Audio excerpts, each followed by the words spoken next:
J'ai commencé à travailler à l'âge de 10 ans afin de pouvoir payer mes études. C'est ainsi que j'ai grandi. Vous savez d'où je viens? Je viens du Cameroun, d'un petit village où les gens ne rêvent plus, car ils ont l'impression d'avoir tout perdu. Il fallait changer les choses. Et c'est la raison pour laquelle j'ai toujours eu des ennuis avec ma famille. J'étais un grand rêveur, j'étais très ambitieux. Dans leur façon de faire, ils semblaient me dire « Tu n'es pas de cette classe sociale et tu ne peux pas le faire. » Et moi de leur répondre « Pourquoi je ne peux pas le faire ?» Et eux « Tu devrais être planteur, faire ceci comme ton grand-père. » Et moi de leur répondre « Qui a dit cela? Qui a dit que cela ne pouvait pas changer ?» J'ai ressenti beaucoup de peine à l'époque de ne pas pouvoir m'entendre avec mes parents. J'étais en quelque sorte vu comme le mauvais grain parmi les enfants à ce point où, lorsque j'étais assis à côté de quelqu'un, il changeait tout à coup de siège et l'air de dire « Cet enfant est très ambitieux et il va finir très mal ». Je voulais juste changer la situation, je voulais faire autre chose. Convaincu que je pouvais créer ma propre destinée. Personne ne m'avait dit que ce serait facile, mais lorsque j'ai pris la décision de devenir boxeur, voici les réactions que j'ai eues. Regarde-toi, qui est boxeur dans la famille? Regarde d'où tu viens. Comment cela est-il possible? Regarde dans tout ton pays. Qui a réussi dans la boxe? J'ai dit, il y a certes des boxeurs qui ont essayé et qui n'ont pas réussi, mais mon histoire peut se dérouler différemment. Je voulais au moins essayer. Le perdant, c'est celui qui n'essaye pas, qui ne tente rien. Si tu essaies au moins, avant de rater, tu n'es pas un perdant.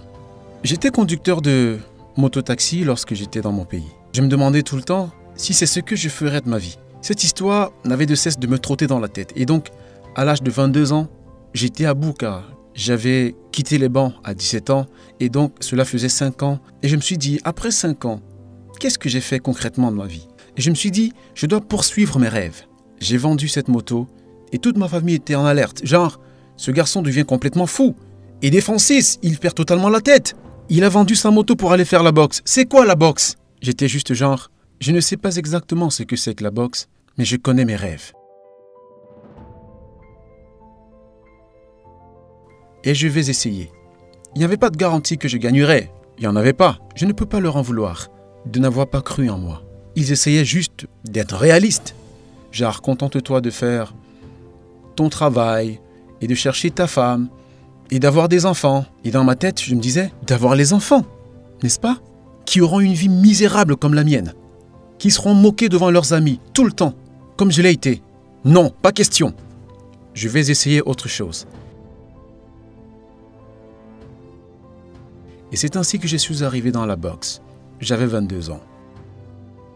Qu'est-ce qui t'a fait croire que tu pouvais compétir à l'UFC? Je ne connaissais pas l'UFC à l'époque. Pour être honnête, je ne connaissais pas l'UFC.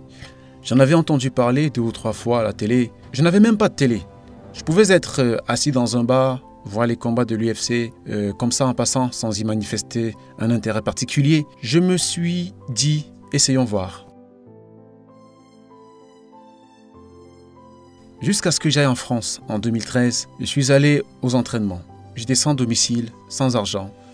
Je venais du Maroc, où j'avais passé environ 1 an. Lorsque je suis arrivé en France, c'était ahurissant de voir les gens se plaindre. Les soins de santé étaient gratuits, la nourriture gratuite. Pour moi, c'était le paradis. J'étais sans abri à certains moments. Mais de ne pas me soucier de quoi manger ou d'avoir peur de tomber malade, je passais sans doute l'un des merveilleux moments de ma vie. Et les gens qui me voyaient me disaient « Tu es sans abri, qu'est-ce que ça doit être difficile ?» Et moi, je leur répondais « Ne vous en faites pas, je vais bien. » Je cherchais un endroit pour m'entraîner.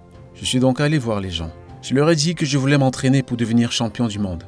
Et ils m'ont dit « Donc nous autres, ne voulons pas devenir champion du monde pour que tu débarques de nulle part, sans expérience pour devenir champion du monde. » Et après, ils m'ont dit « Nous allons en discuter avec le coach principal. » Et quelques jours plus tard, ils m'ont appelé, ils m'ont dit « Le coach a accepté que tu peux t'entraîner avec nous. » Et j'étais très content. Et je me suis dit « C'est ici que les vraies choses commencent. » J'avais donc 27 ans et je suis allé aux entraînements et j'ai commencé la boxe. On m'a dit « Si tu veux gagner rapidement ta vie et sortir de ta situation, tu dois aller au MMA. » J'ai répondu « Mais c'est quoi le MMA ?» Une fois qu'ils m'ont expliqué, je leur ai dit « Cela ne m'intéresse pas, je veux faire la boxe. » Connaissez-vous la boxe, celle de Mike Tyson? Je choisirais plutôt celle-là. Mais quelques semaines plus tard, je suis allé au MMA Factory. Ils m'ont dit la même chose. Tu dois aller au MMA. Et puisque c'était leur spécialité, je me suis résolu à le faire. Je pratiquais en même temps la boxe et le MMA. 2 mois plus tard, on m'a dit qu'il y avait un combat et que je pouvais y participer. Et j'ai dit, d'accord, voyons ce que ça donne. J'ai gagné le premier combat, mais j'ai perdu le deuxième. J'ai voulu abandonner en me disant, c'est bon, c'est fait avec l'expérience du MMA. Je dois retourner à la boxe. Mais je ne voulais pas quitter le MMA avec l'expérience d'un échec. Ça aurait sonné comme un aveu d'impuissance. Et au prochain combat, j'ai gagné. Et c'était mon premier cachet de 2000 €. C'était un tournant décisif. 2000 €? Mon premier cachet en Europe. J'ai tout de suite appelé en Afrique et j'ai demandé à ma mère, as-tu célébré cette... Parce que vous savez, le 8 mars, on célèbre la journée internationale de la femme. Et je lui ai donc demandé, comment était la fête de ton côté? Elle était genre plus ou moins bien.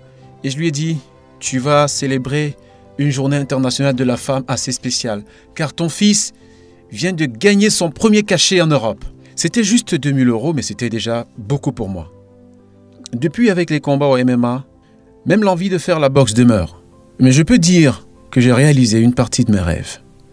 Lorsque je retourne en Afrique aujourd'hui, je regarde ma famille, j'en suis fier. Parce qu'avant de prendre la route de l'océan pour l'aventure européenne, je suis allé voir ma mère. Et nous sommes restés ensemble pendant 3 semaines. Mais elle ne savait pas pourquoi. Moi, je ne savais pas quelle tournure prendraient les choses, car les gens meurent dans la mer. Donc je me suis dit, peut-être que c'est la dernière fois que je vois ma mère. Mais il fallait changer notre situation. Quelquefois tout petit, je pouvais lire la peur dans le regard de ma mère. Et je me suis dit, il faut que je chasse définitivement cette peur de son esprit. Ce que j'ai fait.